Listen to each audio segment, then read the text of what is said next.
नमस्कार साथियों, माँ recce healing and mistake science से मैं मास्टर रेकी हीलर और हिप्नोथेरेपिस्ट शशि लखेरा आपका अपने चैनल पर बहुत बहुत स्वागत करती हूँ। साथियों, कुछ लोग रेकी सीखने तो आ जाते हैं पर अपनी प्रॉपर प्रैक्टिस नहीं कर पाते। कुछ लोग रेकी सीखने के बाद पर्याप्त समय नहीं दे पाते और उसके बाद उन्हें रियलाइज़ होता है कि हमसे बहुत बड़ी गलती हो गई है, अब हम क्या करें। तो इसमें कोई डरने वाली बात नहीं है। आप यदि रेकी सीखने के बाद खुद की रेकी करना भूल गए हैं तो आप फिर से इसे जारी रख सकते हैं और खुद का फिर से अट्यूनमेंट कर सकते हैं। खुद का अट्यूनमेंट करने की प्रक्रिया को सेल्फ अट्यूनमेंट कहा जाता है। तो यदि आप रेकी करना भूल गए हैं, रेकी को समय नहीं दे पा रहे थे और अब चाहते हैं कि वापस से आप रेकी में अपना समय दें, आप रेकी करें, आप हीलिंग करें, तो आप दी गई प्रक्रिया से वापस से रेकी कर सकते हैं। साथियों, जो रेकी में एक बार आ जाते हैं और किसी कारणवश यदि इनकी रेकी हीलिंग की प्रैक्टिस छूट जाती है तो ऐसे में इन लोगों को सर्कल रेकी का प्रयोग करना चाहिए। साथियों, सर्कल रेकी जैसा कि इसके नाम में है सर्कल, सर्कल का अर्थ होता है चक्र। तो सर्कल रेकी में आपको क्या करना होता है, एक घेरा बनाना होता है, एक चक्र बनाना होता है और इस चक्र में आपको अपने गुरु, अपने जो भी इष्ट हैं, जो आपके पूर्वज हैं, जो आपकी इष्ट शक्तियां हैं, उन सभी को इसमें बुलाना होता है और उन सभी से आपको ऊर्जा लेनी होती है। जब आप इन दिव्य आत्माओं से, दिव्य ऊर्जाओं से, सर्वोच्च ऊर्जाओं से जब आप ऊर्जा लेते हैं तो आपका रेकी का फ्लो पहले से कई गुना ज़्यादा बढ़ जाता है। तो आप इसके लिए क्या करें, आपको इसके लिए एक प्रयोग करना होता है जो लगभग 15 से 20 मिनट का होता है और इस प्रयोग को आपको बिना एक दिन छोड़े लगातार 21 दिनों तक करना होता है। इसमें आपको क्या करना है, सबसे पहले आपको शांति से किसी शांत वातावरण में बैठ जाना है। आपको याद रखना है कि जगह खुली ना हो। आप किसी बंद कमरे में इस मेडिटेशन को या इस प्रयोग को कर सकते हैं। तो आपको क्या करना है कि सबसे पहले शांति से आप बैठ जाइए और बैठने से पहले आपको ये याद रहे कि आप पवित्र अवस्था में, अर्थात स्नान आदि करके साफ सुथरे कपड़े पहनकर आप बैठे। यदि आप ऐसा करते हैं तो आपका एनर्जी का फ्लो बहुत बढ़ जाता है। नहीं तो बिना नहाए यदि आप करते हैं तो वैसे तो रेकी हीलर्स रेकी को एक पवित्र ऊर्जा मानते हैं, इसलिए इस पवित्र ऊर्जा का जब भी आह्वान किया जाता है तो एक पवित्र अवस्था में ही किया जाना चाहिए। तो आप सबसे पहले पवित्र होकर साफ सुथरे कपड़े पहनकर आपको शांति से एक कमरे में बैठ जाना है।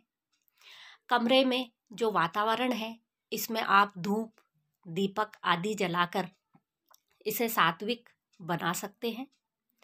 कमरे की जो रोशनी है उसको थोड़ा कम रखना है, ज़्यादा तेज रोशनी में आपको नहीं बैठना है। आपको साथियों ये भी ध्यान रखना है कि कमरे में किसी प्रकार का शोरगुल ना आ पाए। तो आप पहले से ऐसे स्थान का चुनाव कीजिए या फिर ऐसे समय का चुनाव कीजिए जिसमें आपको कोई डिस्टरबेंस ना हो। अब आप शांत होकर आसन लगाइए और आसन पर बैठ जाइए। यदि आप आसन पर नहीं बैठ सकते हैं तो आप चेयर पर भी बैठकर इस प्रयोग को कर सकते हैं। पर आपको ध्यान रखना है कि आपको बेड पर लेटकर इस प्रयोग को नहीं करना है। अब साथियों, जब आप इस अवस्था में बैठ जाते हैं तो आपको एक मुद्रा लगानी होती है। वो मुद्रा आप इन उंगलियों को इस तरीके से फंसाएंगे और अंगूठे के जो छोर होते हैं उनको इस तरीके से दबाना है और इस मुद्रा को लगाकर आपको नाभि के पास रखना है। अब इस मुद्रा को लगाए लगाए आपको सुखासन की अवस्था में या आप जिस किसी भी अवस्था में आप इस प्रयोग को कर सकते हैं, उस अवस्था में आपको शांति से बैठ जाना है। अब आपको इसके लिए सबसे पहले अपनी 4-5 गहरी और लंबी सांसें लेनी है। लंबी और गहरी सांस लेने से हमारा मस्तिष्क शांत होने लगता है और धीरे धीरे हम अर्ध सुप्तावस्था, जिसे हम अल्फा स्टेट कहते हैं, उसमें पहुंचने लगते हैं। मस्तिष्क की अवस्थाओं पर मैं आगे एक वीडियो बनाकर दूंगी, जिसमें मस्तिष्क की अवस्थाओं को आप पढ़ते हैं। मस्तिष्क की अल्फा, बीटा, थीटा, गामा, इस तरह से कई अवस्थाएं होती हैं और इन अवस्थाओं में अलग अलग प्रकार से ध्यान किया जाता है। ये जो प्रयोग है ये आपको अल्फा स्टेट में करना होता है। तो जब आप ये मुद्रा लगाकर 4-5 गहरी सांस लेते हैं तो आप 30 से 40% तक अल्फा स्टेट में पहुंच जाते हैं। आपको ये ध्यान रखना है कि जो सांस लेने की प्रक्रिया है और जो छोड़ने की प्रक्रिया है वो पूरी तरह से प्राकृतिक होनी चाहिए। मतलब आप ऐसा ना हो कि जबरन सांस को अंदर खींच रहे हैं और जबरन सांस को आप बाहर छोड़ रहे हैं। सांस लेने की प्रक्रिया को आपको पूरी तरह से नेचुरल रखना है, प्राकृतिक तरीके से आपको सांस लेनी है। जब आप इस अर्ध सुप्तावस्था में पहुंचते हैं, अब आपको इमेजिन करना है, फील करना है कि एक श्वेत प्रकाश, चमकीला प्रकाश, चांदी के जैसा चमकीला प्रकाश ब्रह्मांड से आपके सिर के ऊपरी भाग में आ रहा है और चारों तरफ से ये प्रकाश, आगे से पीछे से हर दिशा से ये चमकीला प्रकाश आपके सहस्त्रार चक्र में पहुंच रहा है और यहाँ से होते हुए धीरे धीरे आपके मस्तिष्क में, आँखों में, नाक में, मुंह में, कान, गर्दन, कंधे, इस तरह से नीचे की तरफ जाते हुए ये प्रकाश आपके हर एक अंग को प्रकाशित कर रहा है। ऐसा आपको फील करते रहना है, ऐसा आपको सोचते रहना है। जब आप इस तरीके से इस प्रकाश को हर एक सेल में इमेजिन करते हैं तो आपका कनेक्शन यूनिवर्स से बन जाता है। अब आप इस अवस्था में यूनिवर्स से कनेक्ट हो जाते हैं। जब ये प्रकाश आपके पूरे शरीर में फैल चुका है, अब आपको प्रार्थना करनी होती है।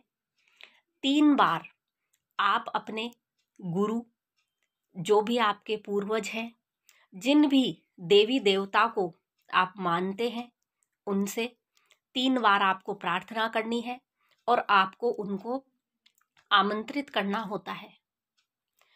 हो सकता है आप किसी अन्य धर्म से संबंध रखते हैं, तो साथियों, जो सर्वोच्च ऊर्जाएं होती हैं, जो पवित्र ऊर्जाएं होती हैं, इनके केवल अलग अलग धर्मों में नाम बदलते हैं, ऊर्जाएं एक ही होती हैं।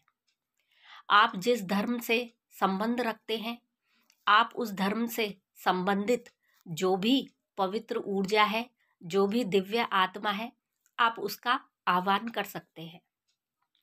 तो जब आप 3 बार इनको कॉल करके बुलाते हैं और आपको आँख बंद किए हुए ये फील करना होता है, ये कल्पना करनी होती है कि ये सभी ऊर्जाएं आपके चारों तरफ घेरा लगाकर इकट्ठी हो गई हैं और सभी ऊर्जाएं अपने दोनों हाथों से श्वेत प्रकाश को आपकी ओर भेज रही हैं।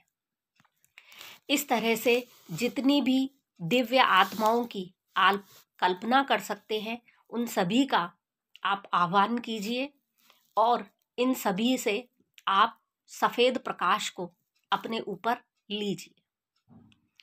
अब आपका जो शरीर है, आपको फील करना है कि बिल्कुल हल्का हो गया है। आप एक हल्का सा प्रकाश बन चुके हैं।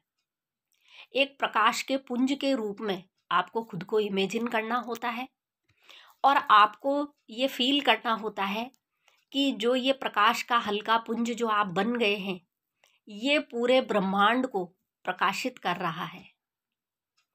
ऐसी अवस्था में आप खुद एक प्रकाश का छोटा दीपक है या प्रकाश की एक छोटी सी चिंगारी है और पूरे ब्रह्मांड में आप अपना श्वेत प्रकाश फैला रहे हैं। इसी अवस्था में आपको ध्यान रखना है कि श्वेत प्रकाश की एक बहुत चमकीली किरण आपके सहस्त्रार चक्र में क्लॉकवाइज डायरेक्शन में घूमती हुई आ रही है।